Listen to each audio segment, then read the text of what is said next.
wondered what it feels like to fly over 7 waterfalls? To hear the roar of nature habang ikaw ay literal na lumilipad sa ere? This is not your ordinary adventure, and this is the story of how we conquered the highest zipline in Southeast Asia. We started the day early, bags packed, at camera gears ready. Sinundo kami sa hotel at agad kami bumiyahe papuntang Lake Cebu. Kasama namin ang mga pinsan namin this time, sina ng Joy, ng June, ng Lucy, and her friend na si Grace. Lahat game na game din sa adventure. Rewind lang tayo ng konti, galing pa kami ng Iloilo, buti na lang smooth at convenient ang flight namin with Cebu Pacific. Isang mabilis na biyahe papuntang Gensan, and just like that, ready na kaming mag-explore sa South Cotabato. Walang stress, walang hassle, just chill and easy travel. Pagdating pa lang sa Lake Cebu, hindi pwedeng hindi ka mapapawaw. Fresh air, misty mountains, and that peaceful vibe. And of course, big thanks to the province of South Cotabato for inviting us. You made this dream trip happen. First waterfall, Hikong Alo. Sobrang lakas ng bagsak ng tubig, para kang nililinis ng kalikasan.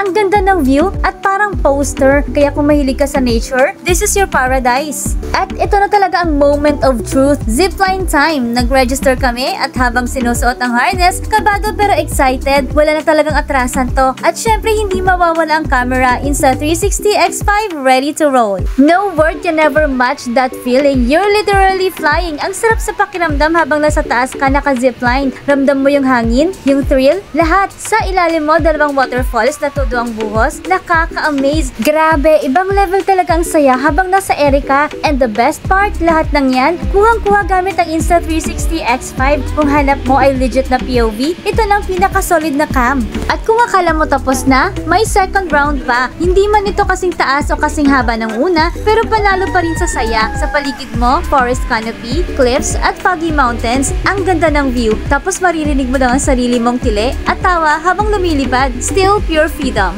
Pagkababa, lahat kami parang bata, excited, pawis, pero ang saya. Ang zipline station sa dulo, surrounded by trees, at may mga tindahan kung saan makakabili ka ng mga souvenirs. Naglakad-lakad kami, nag-photo ops, at nagkwentuhan about the ride. Kasi once ka lang makakaranas ng ganito dahil nga malayo ito sa Iloilo. Lake Cebu isn't just a place, it's a feeling. Yung payapa pero powerful, yung tahimik pero may kurot sa puso. This is where culture and nature embrace you. A place na dadalhin mo sa puso mo pa uwi. Kaya kung naghahanap ka ng adventure with soul, ito na yon. Thank you again to Cebu Pacific for flying us from Iloilo to Gensan into the province of South Cotabato for the warm welcome. We are John and Den of Pride of Panay, and we're bringing you more places to fall in love with. Magkita-kita ulit tayo sa next vlog. Paalam!